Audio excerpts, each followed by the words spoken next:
Capítulo 12. Samuel le habló a todo Israel: Préstenme atención, yo les he hecho caso en todo lo que me han pedido, y les he dado un rey que los gobierne. Ya tienen al rey que va a dirigirlos. En cuanto a mí, ya estoy viejo y lleno de canas, y mis hijos son parte del pueblo. Yo los he guiado a ustedes desde mi juventud hasta la fecha. Aquí me tienen. Pueden acusarme en la presencia del Señor y de su ungido. ¿A quién le he robado un buey o un asno? ¿A quién he defraudado? ¿A quién he oprimido? ¿Por quién me he dejado sobornar?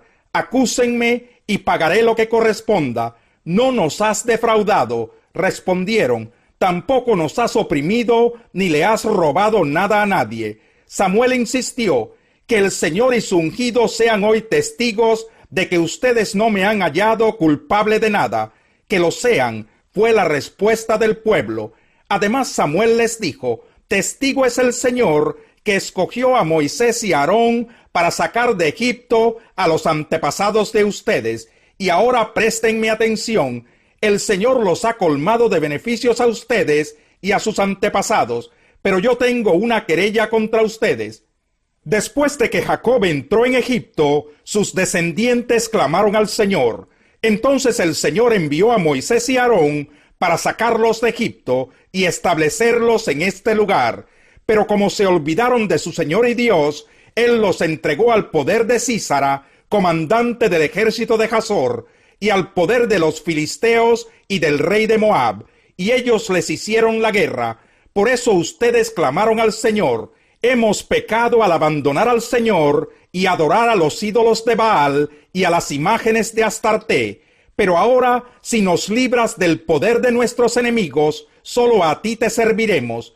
Entonces el Señor envió a Jerubbaal, Barak, Jefté y Samuel, y los libró a ustedes del poder de los enemigos que los rodeaban, para que vivieran seguros. No obstante, cuando ustedes vieron que Nahás, rey de los amonitas, los amenazaba, me dijeron: no, queremos que nos gobierne un rey. Y esto a pesar de que el Señor su Dios es el rey de ustedes. Pues bien, aquí tienen al rey que pidieron y que han escogido, pero tengan en cuenta que es el Señor quien les ha dado ese rey. Si ustedes y el rey que los gobierne temen al Señor su Dios y le sirven y le obedecen, acatando sus mandatos y manteniéndose fieles a él, magnífico. En cambio, si lo desobedecen y no acatan sus mandatos, él descargará su mano sobre ustedes, como la descargó contra sus antepasados. Y ahora préstenme atención y observen con sus propios ojos algo grandioso que el Señor va a hacer. Ahora no es tiempo de lluvias, sino de cosecha. Sin embargo, voy a invocar al Señor, y Él enviará truenos y lluvia. Así se darán cuenta de la gran maldad que han cometido ante el Señor al pedir un rey. Samuel invocó al Señor, y ese mismo día el Señor mandó truenos y lluvia. Todo el pueblo sintió un gran temor ante el Señor y ante Samuel. Y le dijeron a Samuel: ora al Señor tu Dios por nosotros, tus siervos, para que no nos quite la vida. A todos nuestros pecados hemos añadido la maldad de pedirle un rey. No teman, replicó Samuel, aunque ustedes han cometido una gran maldad, no se aparten del Señor. Más bien, sírvanle de todo corazón. No se alejen de él por seguir a ídolos inútiles, que no los pueden ayudar ni rescatar, pues no sirven para nada.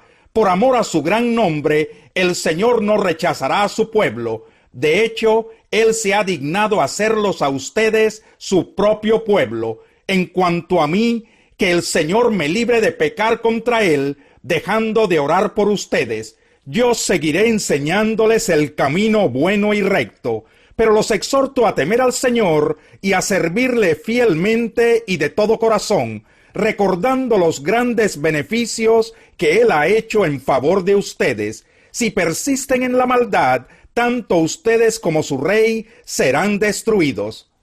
Capítulo 13. Saúl tenía 30 años cuando comenzó a reinar sobre Israel, y su reinado duró 42 años. De entre los israelitas, Saúl escogió 3,000 soldados. 2000 estaban con él en Micmas y en los montes de Betel, y 1000 estaban con Jonatán en Gibeá de Benjamín. Al resto del ejército, Saúl lo mandó a sus hogares. Jonatán atacó la guarnición filistea apostada en Geba, y esto llegó a oídos de los filisteos. Entonces Saúl mandó que se tocara la trompeta por todo el país, pues dijo: que se enteren todos los hebreos. Todo Israel se enteró de esta noticia. Saúl ha atacado la guarnición filistea, así que los israelitas se han hecho odiosos a los filisteos. Por tanto, el pueblo se puso a las órdenes de Saúl en Gilgal. Los filisteos también se juntaron para hacerle la guerra a Israel. Contaban con 3000 carros, 6000 jinetes y un ejército tan numeroso como la arena a la orilla del mar. Avanzaron hacia Micmas, al este de Bet-Aven, y allí acamparon. Los israelitas se dieron cuenta de que estaban en aprietos, pues todo el ejército se veía amenazado. Por eso tuvieron que esconderse en las cuevas, en los matorrales, entre las rocas, en las zanjas y en los pozos. Algunos hebreos incluso cruzaron el Jordán para huir al territorio de Gad en Galaad. Saúl se había quedado en Gilgal, y todo el ejército que lo acompañaba temblaba de miedo. Allí estuvo esperando 7 días, según el plazo indicado por Samuel, pero éste no llegaba. Como los soldados comenzaban a desbandarse, Saúl ordenó: tráiganme el holocausto y los sacrificios de comunión, y él mismo ofreció el holocausto. En el momento en que Saúl terminaba de celebrar el sacrificio, llegó Samuel. Saúl salió a recibirlo y lo saludó, pero Samuel le reclamó: ¿qué has hecho? Y Saúl le respondió: pues como vi que la gente se desbandaba, que tú no llegabas en el plazo indicado y que los filisteos se habían juntado en Micmas, pensé: los filisteos ya están por atacarme en Gilgal, y ni siquiera he implorado la ayuda del Señor. Por eso me atreví a ofrecer el holocausto. Eres un necio, le replicó Samuel. No has cumplido el mandato que te dio el Señor tu Dios. El Señor habría establecido tu reino sobre Israel para siempre, pero ahora te digo que tu reino no permanecerá. El Señor ya está buscando un hombre más de su agrado, pues tú no has cumplido su mandato. Dicho esto, Samuel se fue de Gilgal hacia Gibeá de Benjamín. Saúl pasó revista de los soldados que estaban con él, y eran unos 600 hombres. Él y su hijo Jonatán, junto con sus soldados, se quedaron en Geba de Benjamín, mientras que los filisteos seguían acampados en Micmas. Del campamento filisteo salió una tropa de asalto dividida en 3 grupos. Uno de ellos avanzó por el camino de Ofra, hacia el territorio de Sual, otro por Bet-Jorón, y el tercero por la frontera del valle de Cebollín, en dirección al desierto. En todo el territorio de Israel no había un solo herrero, pues los filisteos no permitían que los hebreos se forjaran espadas y lanzas. Por tanto, todo Israel dependía de los filisteos para que les afilaran los arados, los asadones, las hachas y las hoces. Por un arado o un asadón cobraban 8 gramos de plata, y 4 gramos por una horqueta o un hacha, o por arreglar las aguijadas. Así que ninguno de los soldados israelitas tenía espada o lanza, excepto Saúl y Jonatán. Un destacamento de filisteos avanzó hasta el paso de Micmas. Capítulo 9. Digo la verdad en Cristo, no miento. Mi conciencia me lo confirma en el Espíritu Santo. Me invade una gran tristeza y me embarga un continuo dolor. Desearía yo mismo ser maldecido y separado de Cristo por el bien de mis hermanos, los de mi propia raza, el pueblo de Israel.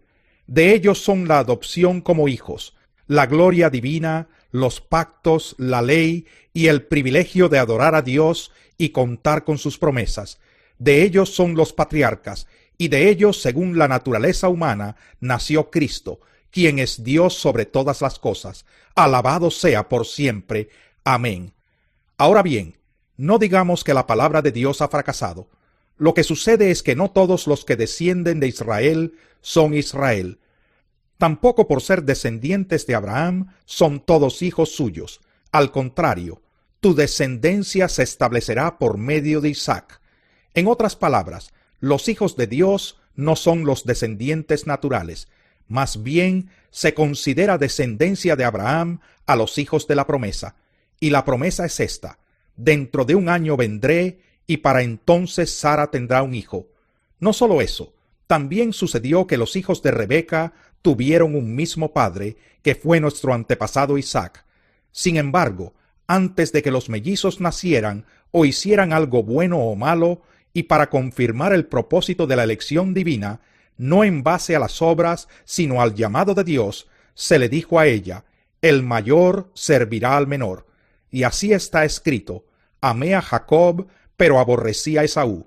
¿Qué concluiremos? ¿Acaso es Dios injusto? De ninguna manera. Es un hecho que a Moisés le dice: tendré clemencia de quien yo quiera tenerla, y seré compasivo con quien yo quiera serlo. Por lo tanto, la elección no depende del deseo ni del esfuerzo humano, sino de la misericordia de Dios. Porque la Escritura le dice al faraón: te he levantado precisamente para mostrar en ti mi poder, y para que mi nombre sea proclamado por toda la tierra. Así que Dios tiene misericordia de quien Él quiere tenerla, y endurece a quien Él quiere endurecer. Pero tú me dirás: entonces, ¿por qué todavía nos echa la culpa a Dios? ¿Quién puede oponerse a su voluntad? Respondo: ¿quién eres tú para pedirle cuentas a Dios? ¿Acaso le dirá la olla de barro al que la modeló: ¿por qué me hiciste así? ¿No tiene derecho el alfarero de hacer del mismo barro unas vasijas para usos especiales y otras para fines ordinarios? ¿Y qué si Dios, queriendo mostrar su ira y dar a conocer su poder, soportó con mucha paciencia a los que eran objeto de su castigo y estaban destinados a la destrucción? ¿Qué si lo hizo para dar a conocer sus gloriosas riquezas a los que eran objeto de su misericordia y a quienes de antemano preparó para esa gloria? Esos somos nosotros, a quienes Dios llamó no solo de entre los judíos, sino también de entre los gentiles. Así lo dice Dios en el libro de Oseas: llamaré mi pueblo a los que no son mi pueblo, y llamaré mi amada a la que no es mi amada. Y sucederá que en el mismo lugar donde se les dijo: ustedes no son mi pueblo, serán llamados hijos del Dios viviente. Isaías, por su parte, proclama respecto de Israel: aunque los israelitas sean tan numerosos como la arena del mar, solo el remanente será salvo, porque plenamente y sin demora el Señor cumplirá su sentencia en la tierra. Así había dicho Isaías: si el Señor Todopoderoso no nos hubiera dejado descendientes, seríamos ya como Sodoma, nos pareceríamos a Gomorra. ¿Qué concluiremos? Pues que los gentiles que no buscaban la justicia la han alcanzado. Me refiero a la justicia que es por la fe. En cambio, Israel, que iba en busca de una ley que le diera justicia, no ha alcanzado esa justicia. ¿Por qué no? Porque no la buscaron mediante la fe, sino mediante las obras, como si fuera posible alcanzarla así. Por eso tropezaron con la piedra de tropiezo, como está escrito: miren que pongo en Sión una piedra de tropiezo y una roca que hace caer, pero el que confíe en él no será defraudado.